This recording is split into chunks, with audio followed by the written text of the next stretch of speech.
peace, peace, peace be unto us and to all the beings of the universe.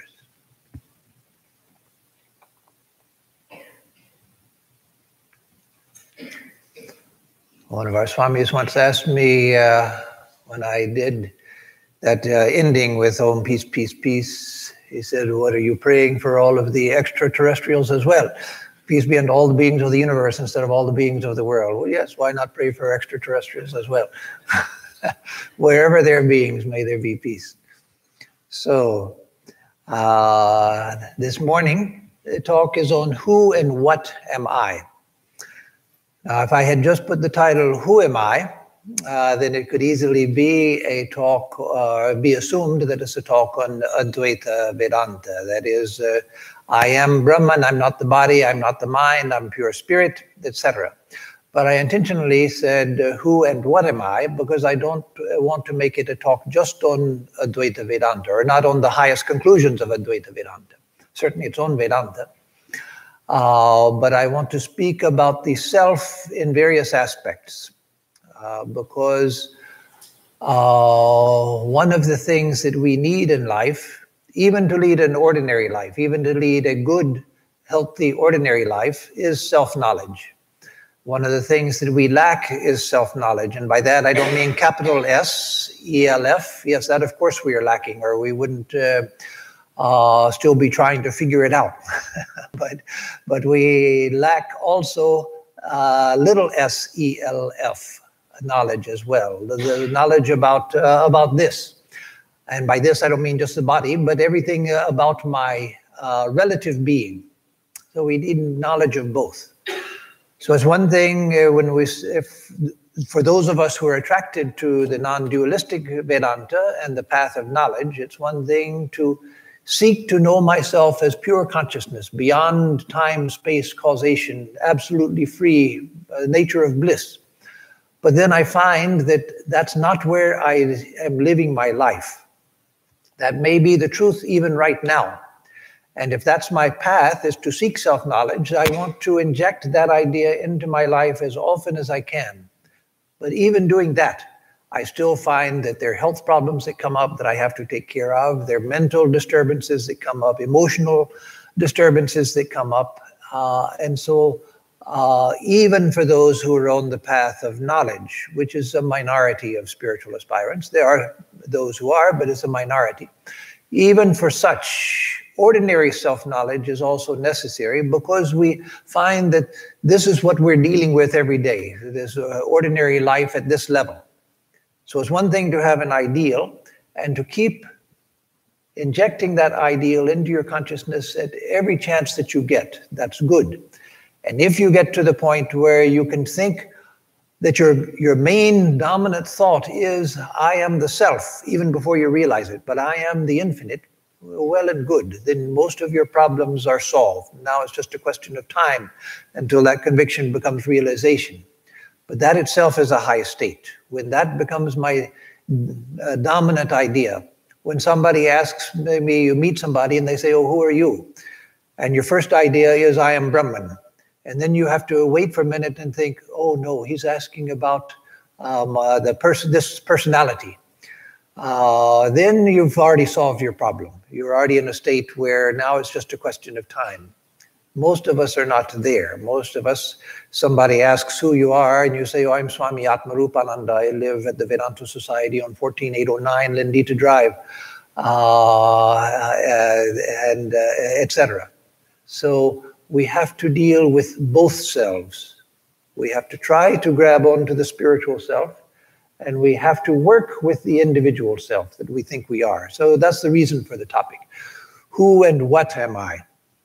Not just who am I from the standpoint of Advaita Vedanta. So let's first take it just from a purely experiential standpoint, not going into philosophy and scientific view, or a philosophical view, or a spiritual view, just the ordinary view, or the ordinary experience of the self. It's not even a view, it's just our direct experience. When we are born, most of us don't remember birth and the weeks and early months after birth. But we've seen babies, and we can infer, and seeing babies, if the mind is subtle and sensitive, we can somewhat sense the experience of the baby. We may not directly remember, but we can get into the mental state of the baby. And so when the baby is born, it doesn't know the distinction between its own body and the world around it. It just sees an ocean of sensations, just an ocean of sensations, none of which makes sense to it yet, although it looks at everything with wonder. One of the things that you find, one of the most wonderful things about babies up through young children is that they see everything with wonder. Everything is like looking at things new. Everything is something new. Everything is interesting and curiosity-provoking. It evokes a wonder. One of the problems with getting older, and I don't mean older like me, but I mean older like teenagers and people in their 20s, up to people who are in old age, is that we become so accustomed to everything that everything is just, it's all just, we know all of that, we know all of that. It's all just stuff.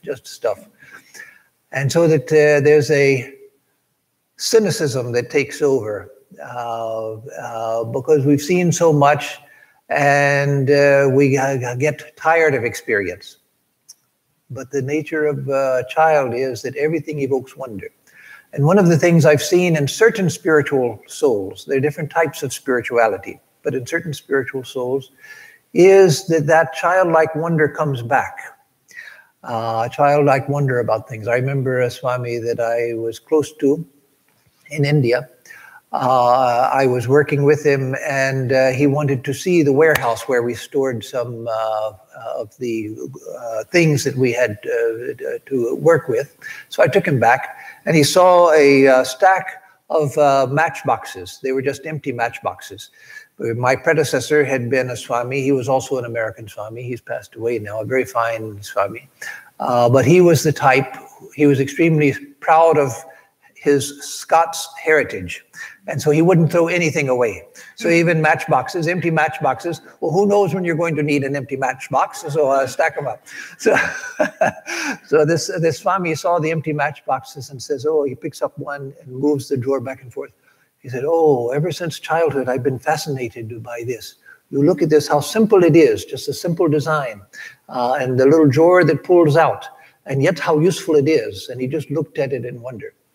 And then another day he went out into the forest where we were living in the Himalayas and brought back and made a little terrarium of a moss garden, picking up different types of moss. And many people might go out and pick flowers, or they might pick some interesting greens or something like that.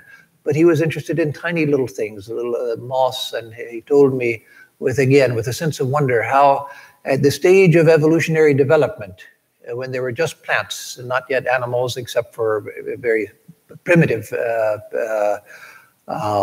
things that are not yet quite animals as we know them now.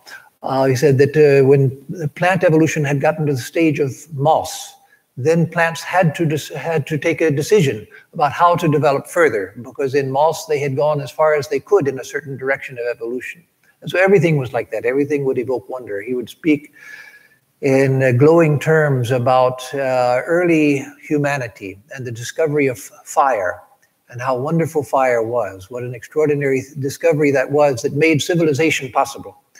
And so again, I saw in him this mind of wonder about everything. I saw that in a very old Swami as well, Swami Atmarupananda, who many people saw as just a grumpy old man.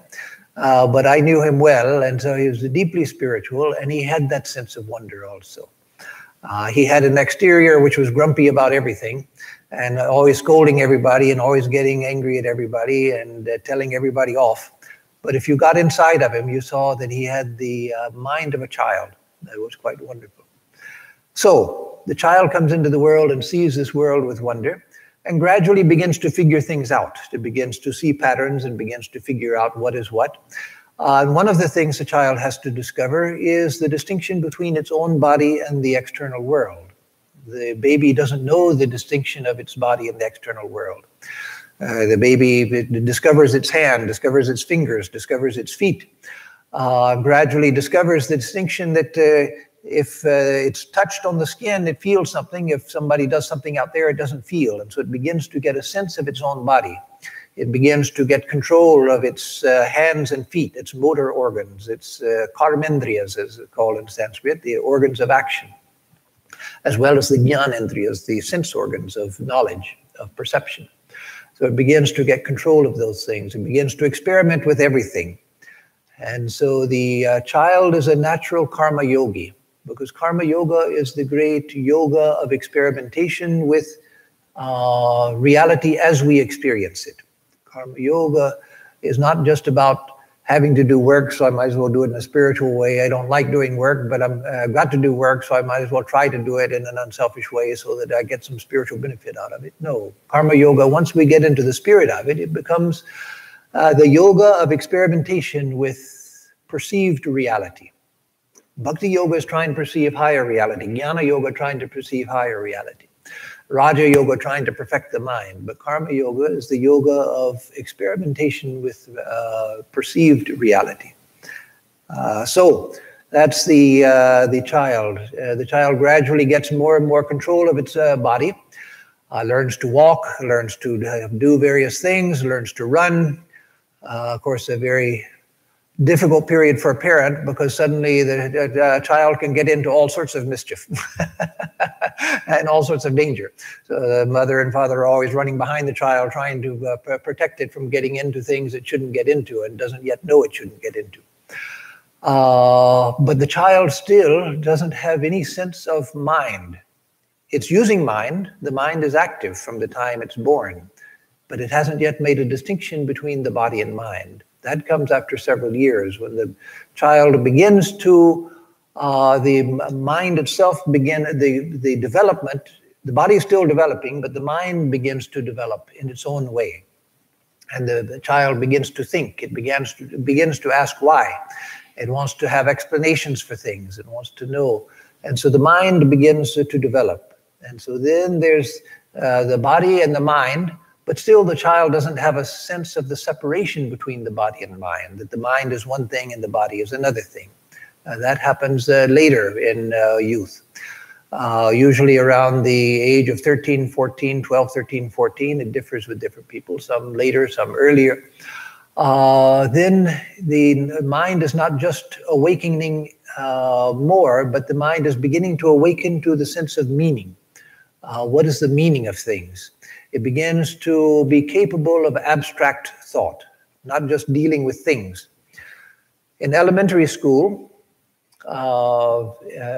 children are taught through concrete things, because children at that age, they deal with concrete things. They haven't yet developed the capacity for abstract thought. There are certain students, not a small number, but certainly it's a minority, but there's certain students, I was one of those, who was completely bored in elementary school. I never did my homework, never paid attention. I was always looking out the window. I hated school, couldn't wait for it to be over. It was a torture. But then in what we then called junior high school, or now it's called middle school, for me it was the 8th grade, then suddenly they began to teach abstract thinking. For me, it was a time when they had introduced the new mathematics. It was an effort to try to help American students catch up with students around the world, because America has always been behind in mathematics. And so they began what was called the new math, where they began to teach the reason why mathematics works the way it does. And for me, that was a great awakening. That was the first interest I had in school when that happened, because I was ready for abstract thinking. They found that most students weren't, and the new math was a disaster, so they stopped it. But luckily, it started the year that I entered the 8th grade, and it was a great awakening for me. It was no longer there are 12 birds on the electric wire, 5 of them fly away, how many are left? I couldn't give a damn how many birds were left. Who cares? but they began to explain why math works the way it does, what the principles involved in mathematics was, and that really took my imagination. So at a certain time, the mind begins to differentiate itself from the body. With the development of abstract thinking, we begin to realize that, yes, I have a mind, and the mind is awakening, and I can think about things. And the body is still there. I still have to deal with the body, but the mind is an entity of its own value. So the question comes, and that's as far as I'm going to go with that experiential development of consciousness. You could go on till old age and death, but I'm not going to go there because there are many other things I want to talk about. The question comes from what I've just discussed. Are the mind and body different? Is the mind just an aspect of the body? Or if you look at the idealist philosophers, is the body just an aspect of the mind? Is there a distinction between body and mind? But first we'll talk in terms of the mind just being an aspect of the body, a part of the body. Well, most modern scientists, not all, but most modern scientists say that yes, the mind is nothing but the brain.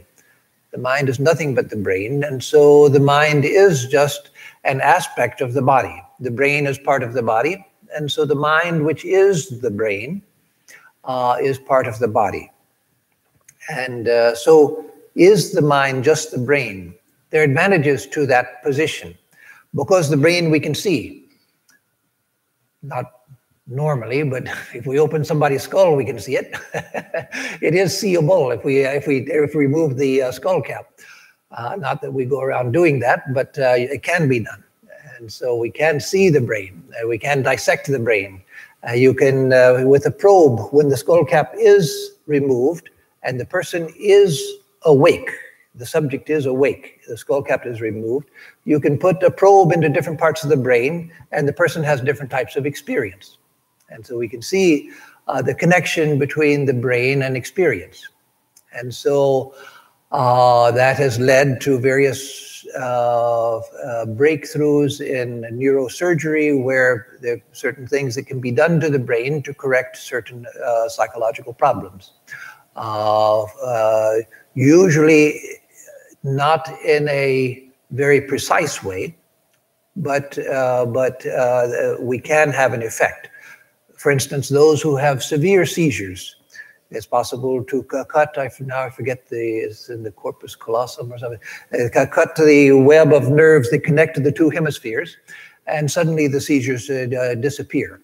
Of course, it causes other problems, that the right and left hemispheres no longer communicate with each other, which itself causes problems. But we can see that there's a connection between the brain and mental experience. So, for a materialistic scientist, a scientist who believes in the philosophical position of materialism, that matter is the basic reality and everything is derived from matter, then it's a very satisfying proposition or theory to say that the mind is the brain. There's nothing called mind which is separate from the brain. And the brain is physical. And so everything is physical, everything is material. I had a biology teacher in high school, my second year of biology, in the 11th grade, who said that if you know three things, you've known everything that there is to be known. That is, if you know the periodic table of chemical elements, if you know the map of evolution, the tree of evolution, with the breaking off of different species, different families, and etc., phyla, families, genus, species, etc. And if you know the mapping of the brain. Now, he admitted, of course, that none of these has been perfected, but that's where we have to concentrate our energy. These three things, if you know that, you know everything, the essence of everything that's to be known. So looking at the brain part, we won't go into the others, the chemical elements and the tree of evolution, but looking into mapping of the brain. It's very appealing to think that if I could map all of the passageways and all of the reactions that are happening within the brain, then I could know everything about the human mind, all of human thought. Is that true? Is it true? No, there's a fundamental problem with that, a fundamental and obvious problem. I say obvious because it's obvious once you think about it, but it's not obvious, even if I explain this to a scientist who is dedicated to a materialistic, philosophically materialistic viewpoint, wouldn't accept what I'm saying because they would resist it. But what I'm saying can't be resisted effectively because it's experientially true. What if you had mapped, which they haven't yet, of course, because the brain is so vastly complex. But what if you had mapped all of the circuitry in the brain, all of the electrical impulses that can travel through the brain from neuron to neuron, all of the chemical reactions that go on, all of the hormones that are active in the brain, all of the various reactions that go on in the brain. And you had a vast library with all of this mapping. What would you have? You wouldn't have this. You wouldn't have experience. You would have lists of chemical and electrical and hormonal, biological, molecular reactions. You wouldn't have mental experience. Don't you see? There's a vast chasm between the mapping of the brain and actual mental experience. Now, the materialist would say, yes, but mental experience is just a result of those things. So if you have those things, you have the key to mental experience. But no, there's a vast chasm between the two. It may be that you can put a probe in the brain and produce a certain mental experience. It may be that certain types of experiences, emotional or visual or auditory or whatever, they are centered. There's a center in the brain which is active at the time of those experiences. But the mental experience and what's happening physically in the brain are two separate things. It may be that there is a causal link between them, but we can't get from one to the other. It may be that we can probe the brain and then produce an experience, but you can't get from this library of mapping of the brain to ordinary experience, what we're experiencing right now, seeing each other, seeing the world around us, emotions, perceptions, feelings, all of that. How do you get from one to the other? And so that's why some scientists say that the mind has to be separate from the brain. It may work through the brain.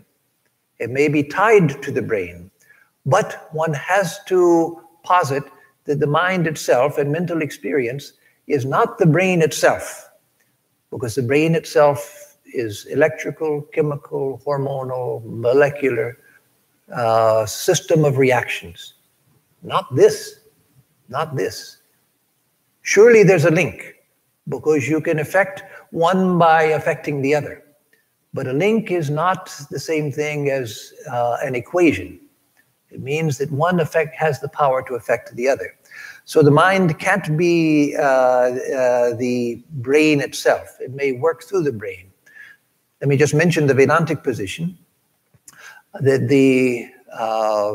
and this is not from the ancient texts, this is more from Swami Vivekananda's interpretation of it, modern interpretation of Vedanta, because in the ancient texts they didn't deal with the brain and all of that, and the circuitry of the brain and all of that. Ayurveda, of course, had things to say about various organs, including the nervous system and the brain.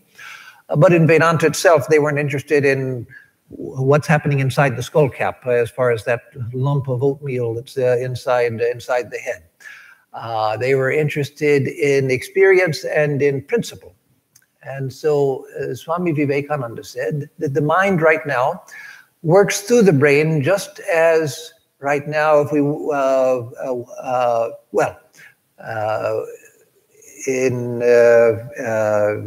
up until, when was it, 30 years or so ago, whenever the first cell phones came out, if you wanted to make a telephone call, you had to send the message through a physical wire.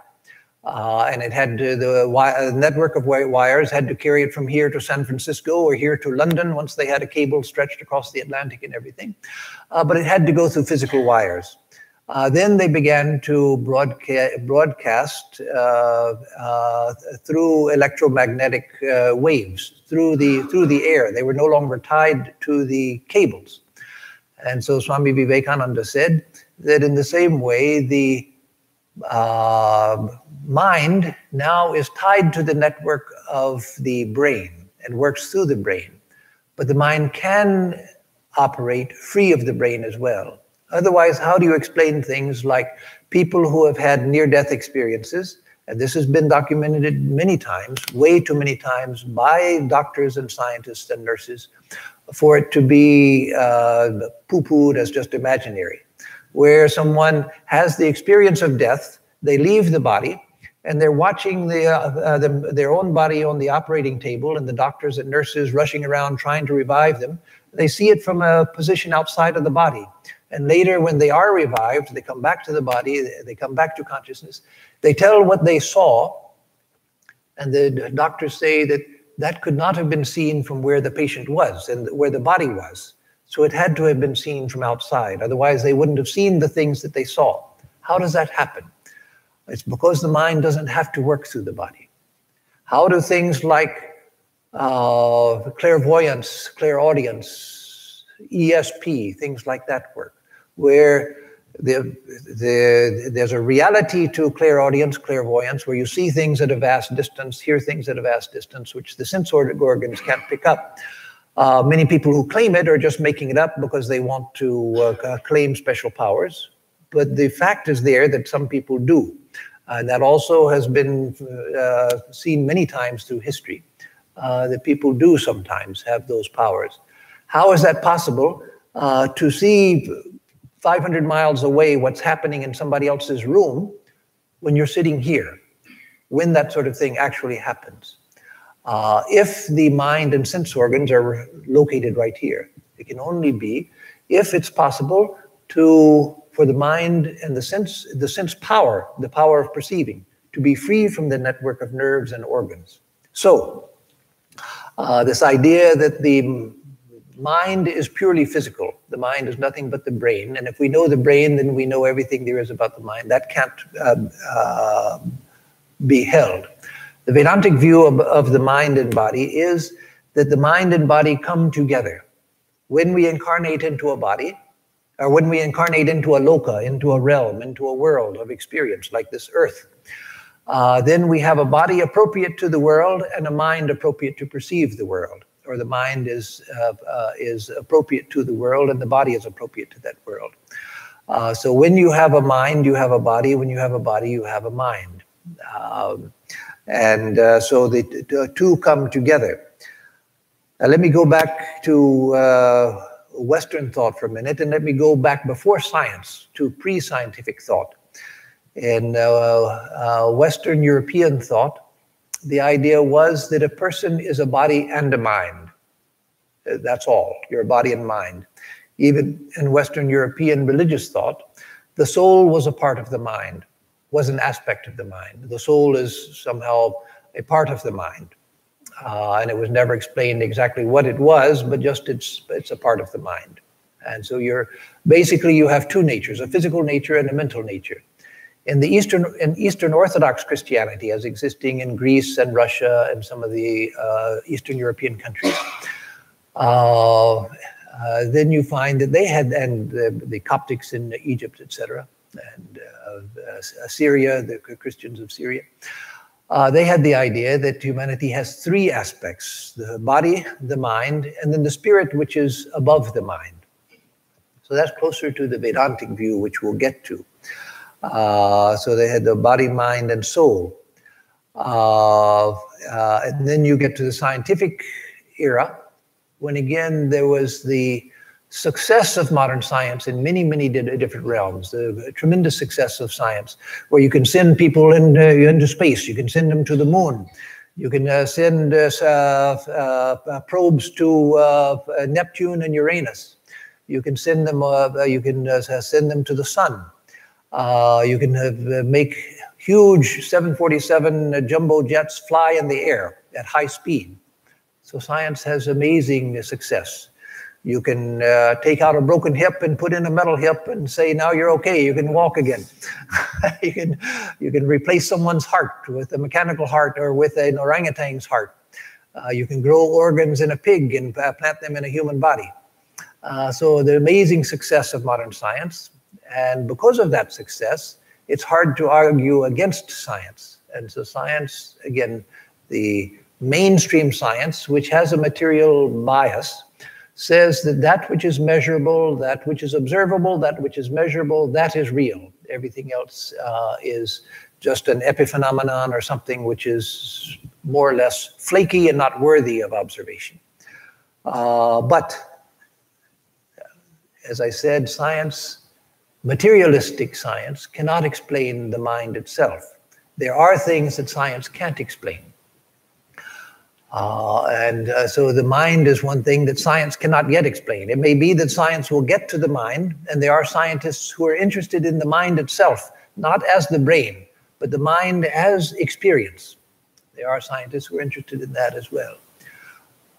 But there's another problem that some scientists are beginning to recognize, a very small minority, but some of the great scientists and some of the famous scientists, but they're still a very small minority, who are recognizing that there's an even greater mystery that science has no idea about than the mind itself, which is itself a great mystery. And life itself, what is life? That's a great mystery. That has not been resolvable. Materialistic science says that life is a complex. When you have a system where all of the parts are working, an organism where all of the parts are working properly, then you have life. But then when the brain stops functioning, when the heart stops for a animal that or human that has a heart, when that starts functioning, when the brain activity stops working, then that's what death is. So death is basically the breaking down of the machine.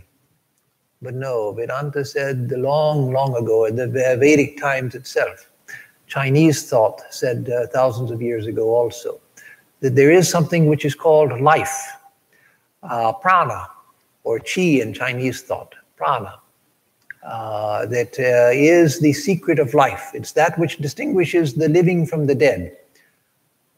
Those of you who have seen a person die, who have seen a dead body, there's a striking difference between the person who is there one moment and the dead body the next moment. A striking difference between the two. And so that striking difference is because of the presence and absence of prana. But then the greater mystery is consciousness. So science hasn't even, most scientists have not even thought about the problem of life. Again, life just means a functioning organism. And when the functions stop, it's like a machine where it runs out of gas, the machine stops. Or the crankshaft breaks or something like that, and so the machine is dead. So with the question of life, what life is, that's not even looked at.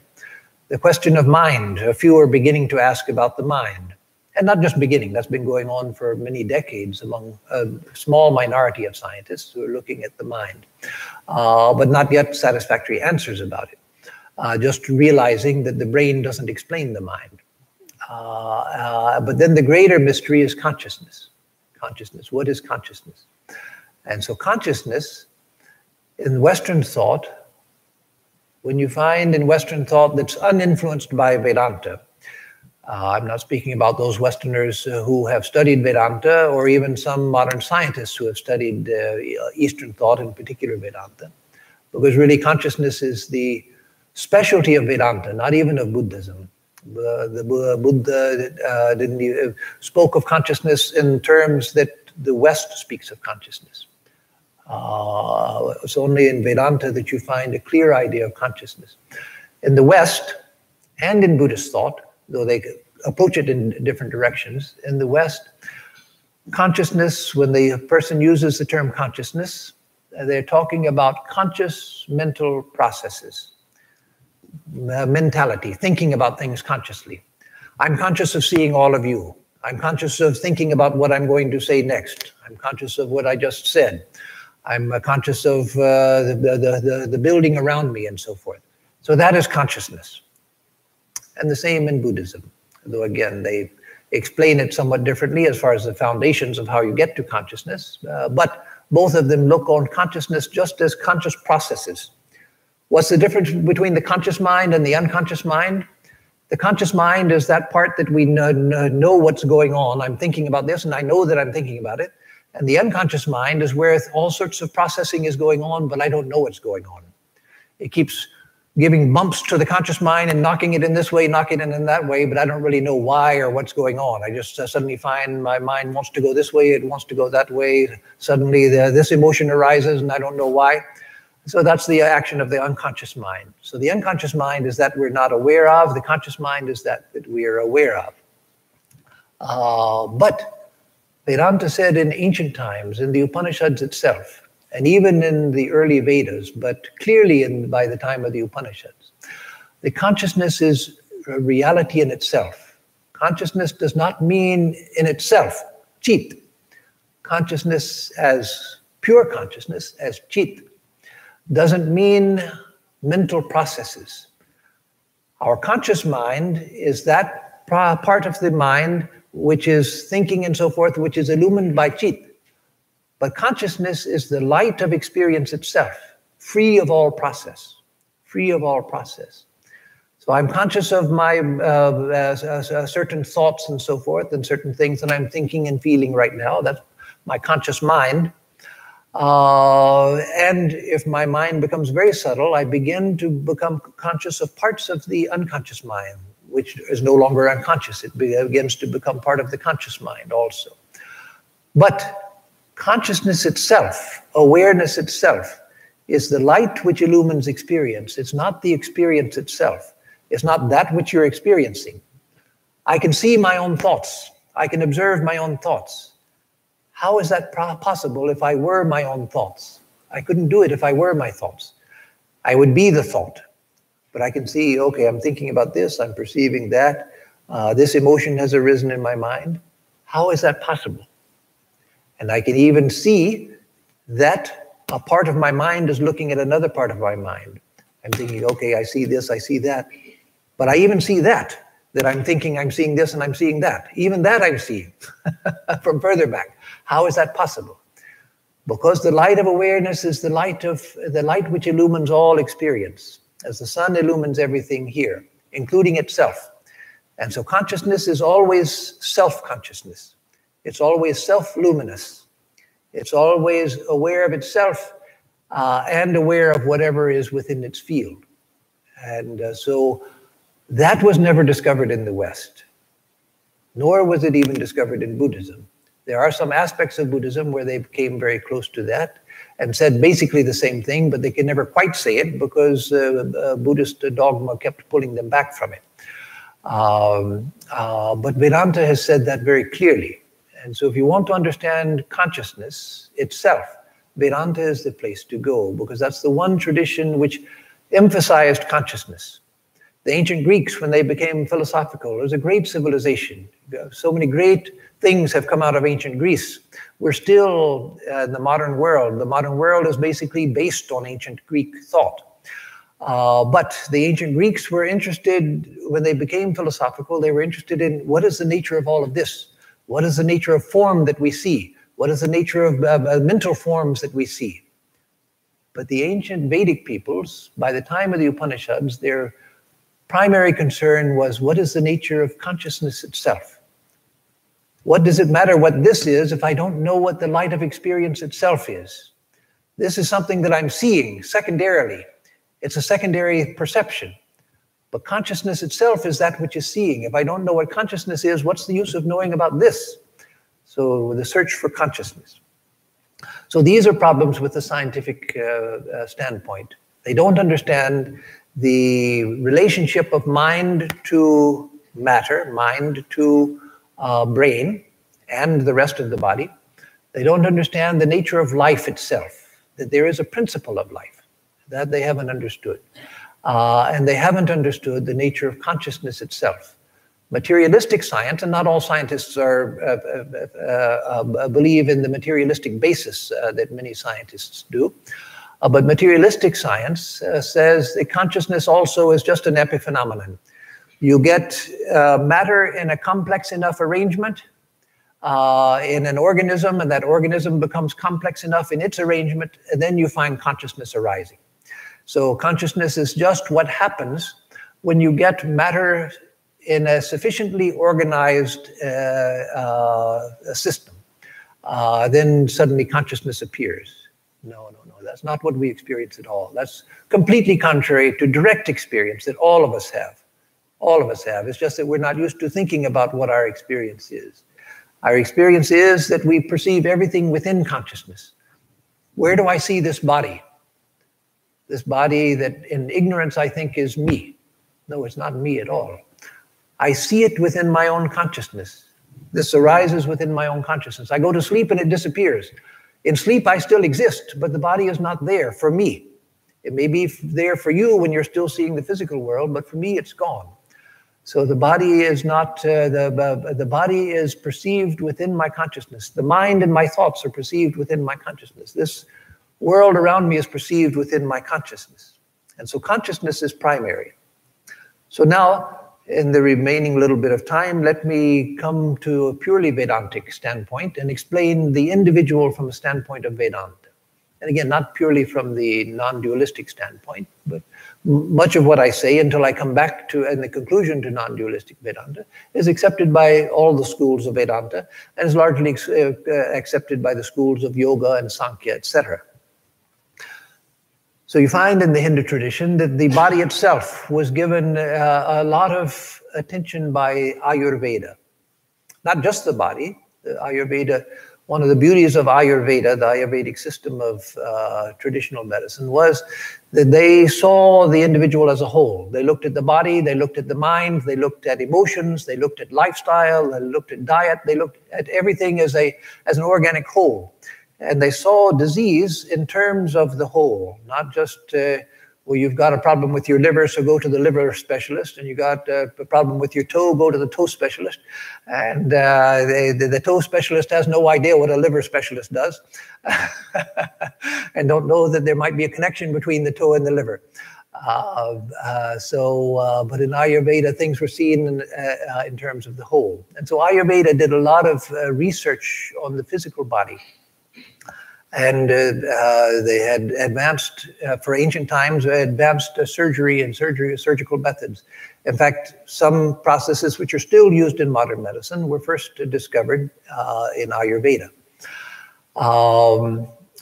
Some people believe, including some of our own people, believe that Swami Vivekananda was against Ayurveda, that he was in favor of modern medical science. Well, no, that's not true. He was in favor of modern medical science. He promoted that. But he also was full of admiration for Ayurveda and its usefulness even now.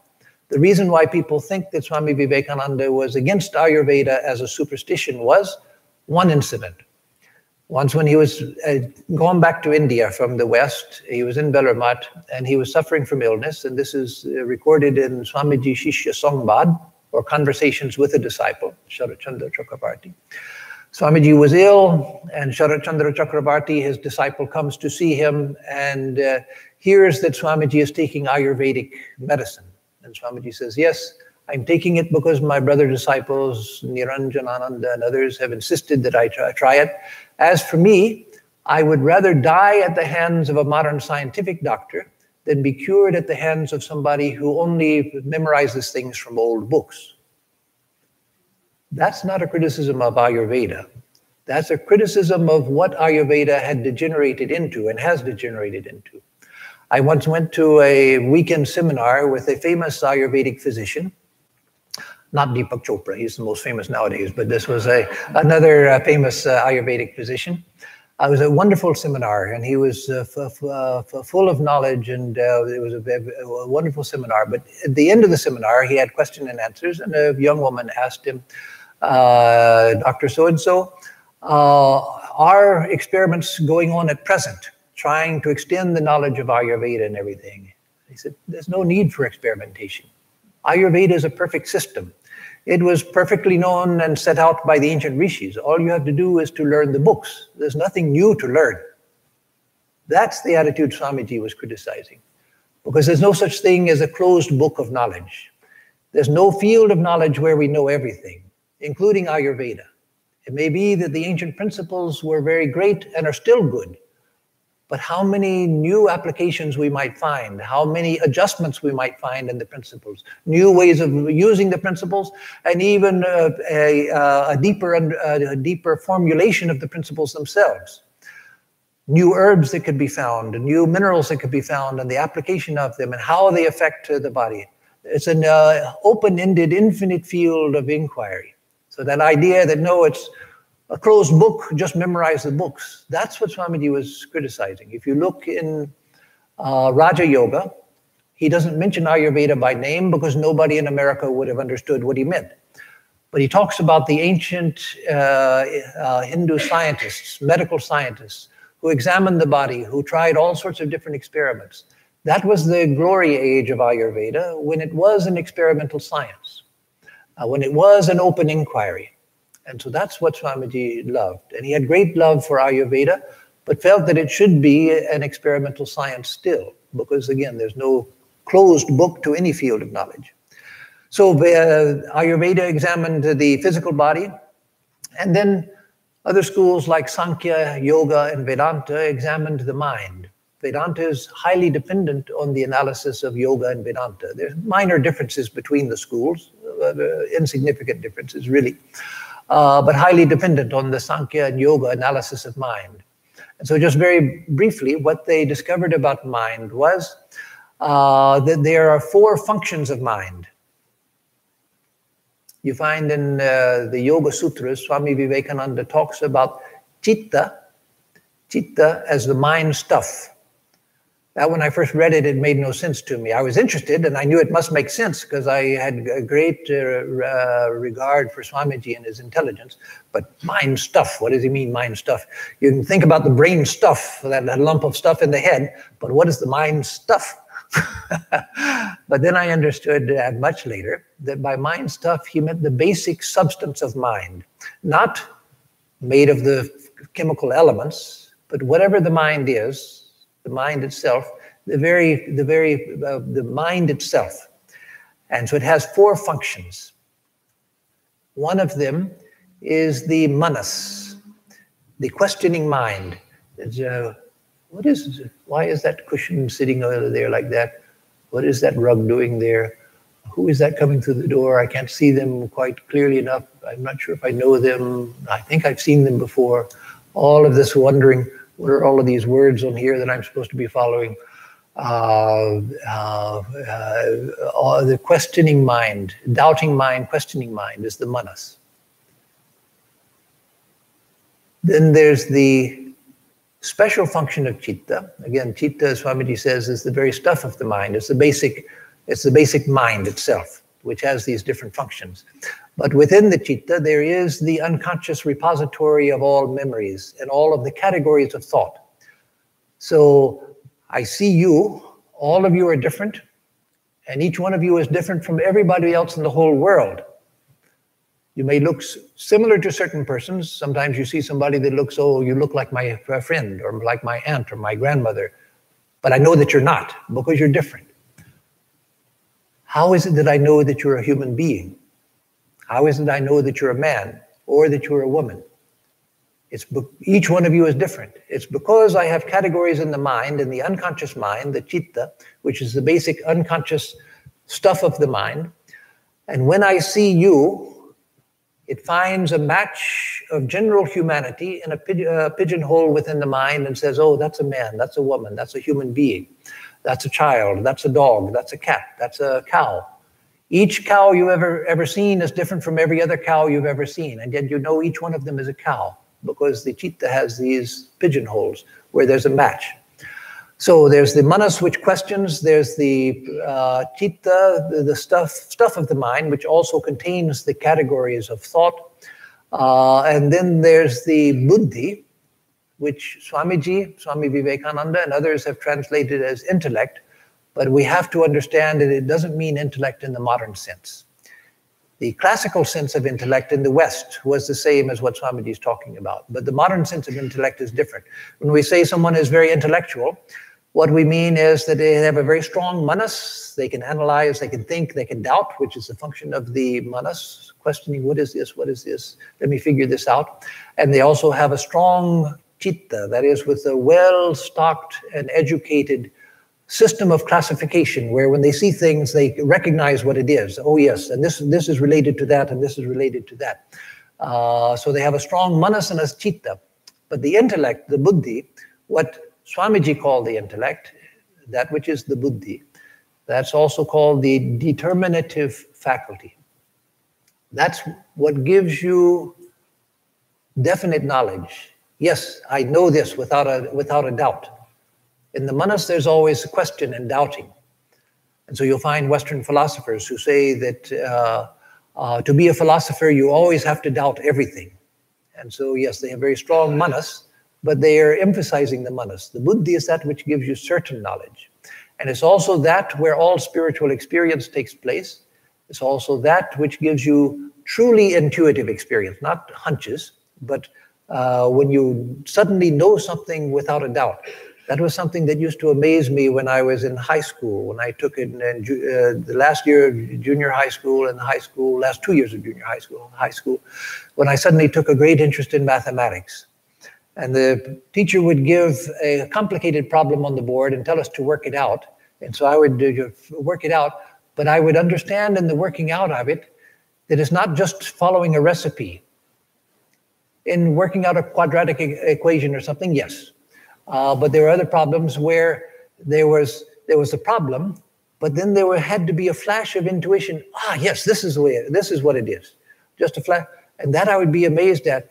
What amazed me most was when I'd raise my hand to tell the teacher what I had figured out, and then there'd be maybe one or two other students in the class who would also raise their hand and also have the correct answer. I would think, how did they come to the same flash of insight that I did? Because it wasn't arrived at through a process. It was just suddenly a flash of insight. You suddenly see through the problem. How did they come to that?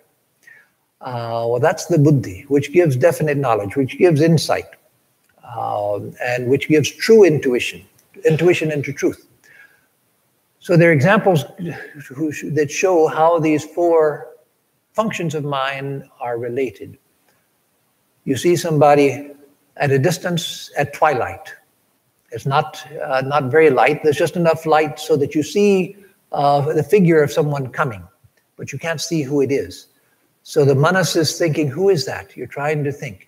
And the chitta is trying to find a match between the minimal evidence you're getting through the senses and the pigeonholes in the chitta to find a match that, oh, it's the so-and-so. And so the manas is trying to figure it out. The chitta is trying to find a match. And then suddenly the person comes close enough and you see, oh, that's Bob. That's Bob, my old friend Bob, who is out for a walk. That's the buddhi which says, oh, I know that is Bob. The chitta has found the match and presents it to the buddhi, and the buddhi says, yes, I know that's Bob. So I mentioned chitta, manas, and buddhi. There's a fourth function of the mind, which is ahamkara. Ahamkara. And the ahamkara is that which says, I know that it's Bob. I know that it's Bob. The ahamkara is literally the I maker, aham karoti, I make, or it makes I, the I maker. And so it's the ahamkara which attaches the sense of I to various things. Mental processes, oh, I know this, oh, I understand that, or I'm thinking this, or I'm feeling that, and so forth. And these are my notes. Don't you touch them. I put them there, and I want them to stay there and leave them alone because they're mine. And this is my seat, you sit over there because that's your seat. This is my seat. And this is my house. You stay out of my house. This is my car. Don't touch my car. You see that as little children, as they're beginning to develop that clear sense of ownership and ahamkara. This is our yard. You don't come into our yard. You stay out. This is our club. You stay out of our club. You're not a member of our club. So that territorialness comes because of ahamkara. So you have these four functions of mind. But then most important point I'll make now before I close, and that is that you can't understand the individual self without understanding what is called the Jiva, J-I-V-A in English, the Jiva, the individual soul. It's the Jiva that reincarnates from body to body.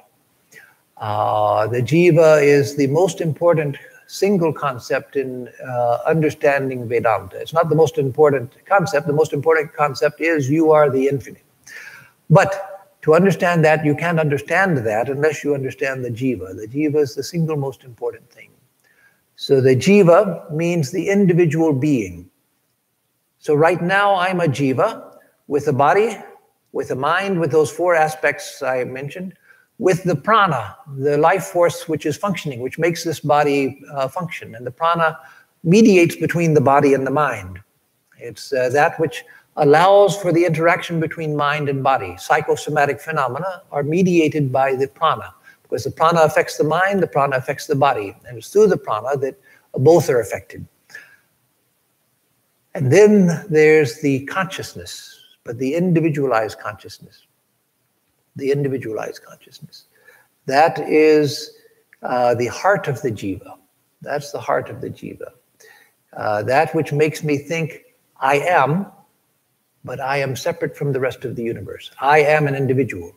You are too, but I am separate from you. That sense of I am, but I am as an individual. That's the heart of the Jiva. And so the Jiva is individualized consciousness. True consciousness, pure consciousness, is infinite. There's no individuality there. And that's what each one of us is in reality. But right now, we identify as an individual. And so the Jiva is individualized consciousness, together with the mind, with its four functions, with the prana, which makes the mind work, and the body work, and the body. So that's what makes the Jiva. And when you die, what goes to your next incarnation, which travels from your dead body, is the Jiva, of course, because that's the heart of who you are, the individualized consciousness, plus the mind, plus the prana, which has kept this animated. The prana goes with you. That's why there's such an obvious difference between a living person and a dead body. An obvious difference. You see a dead body and you think, that's not my mother, that's not my father, that's not my friend who just died. That's just a body. They've gone somewhere. So the prana goes. So the Jiva, the mind, the prana, and the sense powers.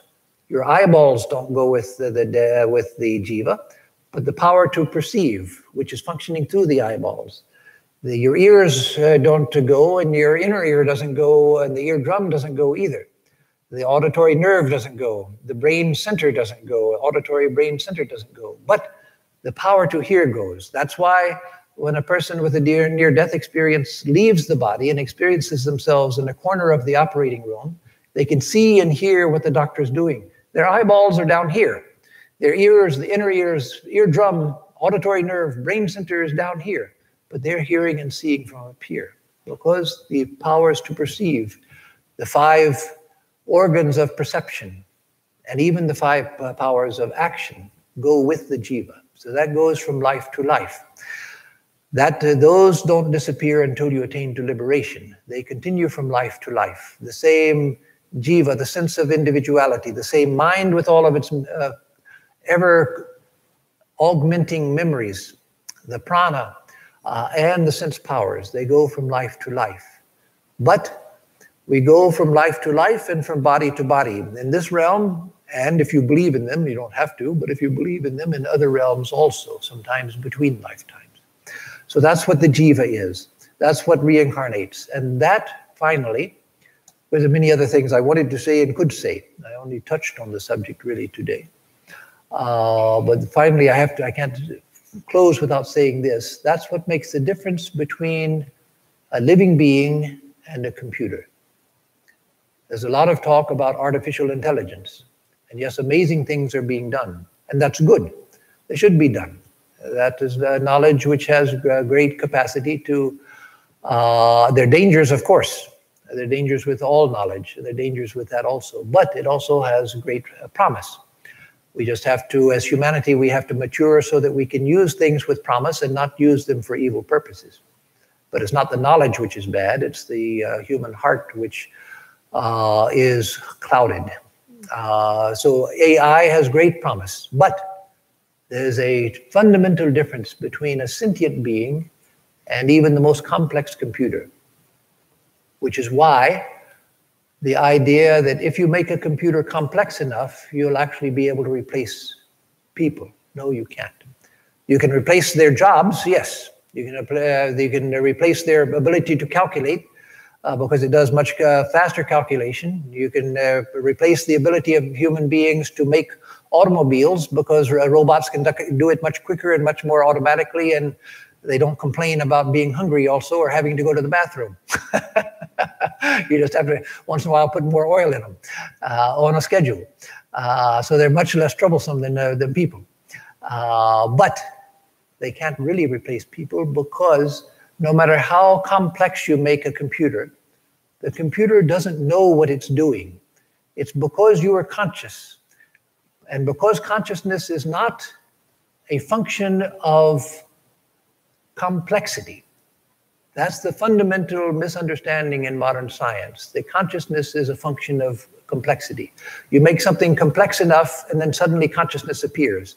You make a computer complex enough, and suddenly the computer can do everything that a conscious being can do. Yes, it can do, maybe it will come to a point where it can do even better than human beings, all of the calculations, all of the thought processes, all of that, gathering of information, solving problems. But the computer has no idea what it's doing. You can program the computer so that when you come in the morning, you say, "Oh, hi, Hal." And the computer says, "Oh, hi, Swami. How are you, Swami?" And I say, "Oh, I'm fine. How are you, Hal?" "Well, I'm fine, but I had a couple of bugs last night. But what do you call it? Now I've forgotten the term. The antivirus software took care of that, so I'm feeling much better. Thank you." Yes, it can say all of those things as a response to prompts from me. But there's no consciousness inside of the computer that knows what it's doing. You can program it to say, "Oh, yes, I know what I'm doing, Swami." But that's a mechanical process. That's not consciousness. I'm thinking, and I know that I'm thinking. I'm solving a mathematical problem, and I know that I'm solving a mathematical problem because I'm aware while I'm doing it. The computer doesn't have awareness. It does with amazing rapidity, the processing, but it doesn't know what it's doing. It spits out the answer, and then you know what it did. And you can program it to say, "Well, look, Swami, I just solved the problem for you." But that's programmed. It's still a mechanical process. Or if you don't like mechanical, it's still a digital process. It's not a conscious process. There's nobody conscious of what's going on except for you who are watching the computer.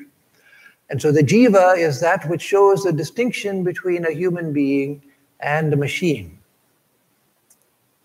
A jiva is the most important thing in one sense to understand in Vedanta. And I'll close, again, I said I would close with the jiva, and I will close now, by saying that whether you follow the path of devotion, or whether you follow the path of knowledge, whether you follow karma yoga or raja yoga, it doesn't matter.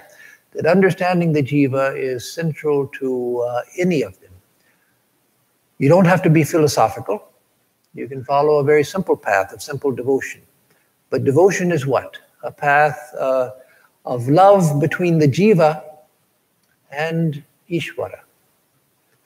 I am individualized consciousness. Ishvara is in Prabhu, God, is infinite consciousness. And so religion is the search of the eternal soul for the eternal God, as Swami Vivekananda defines it. And so bhakti yoga is a relationship of love between the jiva, individualized consciousness, and Ishvara. Because the jiva can know itself as consciousness itself, only individualized. Not the body, not the mind. The mind and body and prana, all of that are associated with the jiva. But the jiva itself is the individualized consciousness, which is reflected from the infinite consciousness. And so my nature as an individual is the same as the nature of God. Only I have the sense of being individual, whereas God is that which is identified with everything. And I'm identified with this body and mind. But I am that conscious being. That's my nature. And the Jnani says that what is the real nature of the Jiva? Where does the Jiva come from? The Jiva is a reflection of the infinite consciousness. So that must be what I really am. So let me think of myself as the infinite. Let me think of myself not as the body and mind, not as limited, but as the infinite. But the Jiva is central to both. When the Buddha said after his nirvana that, as it's stated beautifully in The Light of Asia by Sir Edwin Arnold, that, "O builder of this tabernacle, I have known you for who you are." He's speaking to Mara, who's sort of like takes the place of Maya in Vedanta.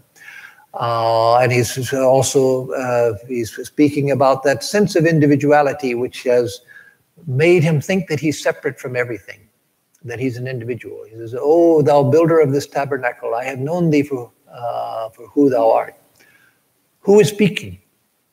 It's the individuality of Buddha, but now it's an illumined individuality. It's the Jiva of the Buddha. When Sri Ramakrishna sits in Dakshineshwar, who is speaking? It's the illumined Jiva of Sri Ramakrishna, who knows that he's not limited to Jivahood, but who speaks through the Jivahood, who is the Divine Mother, taking on the Jivahood of Sri Ramakrishna and speaking through it. And so the Jiva is central to understanding Vedanta. So with that, I'll close. So I've already gone way over time, so I won't ask for questions. I'm sorry for that. I like to leave time for questions, but I always seem to bite off more than I can chew in an hour, and I will try to do better, but I didn't do it this time. So let me give a closing chant, and then I'll give announcements and then arati. Om madhuvatartayate madhuksharanti sindhavaha madhvirna santoshadhihi madhunaktamutoshasi madhumatparthivagum rajaha madhudyarastu nafpita madhumandho vanaspatir madhumagum astu suryaha madhvirgavo bhavandunaha. Om madhu, om madhu, om madhu. For us who seek the truth, and for all living beings, may the winds blow sweetly, may the rivers flow sweetly, may the herbs yield us sweetness. Sweet be the night and the break of day, sweet be the very dust of the earth. May the heavens pour down sweetness upon us. May the trees, lords of the forest, bear us sweetness. May the sun shed its sweetness upon us. May all the directions pour forth sweetness. Om, sweetness, sweetness, sweetness.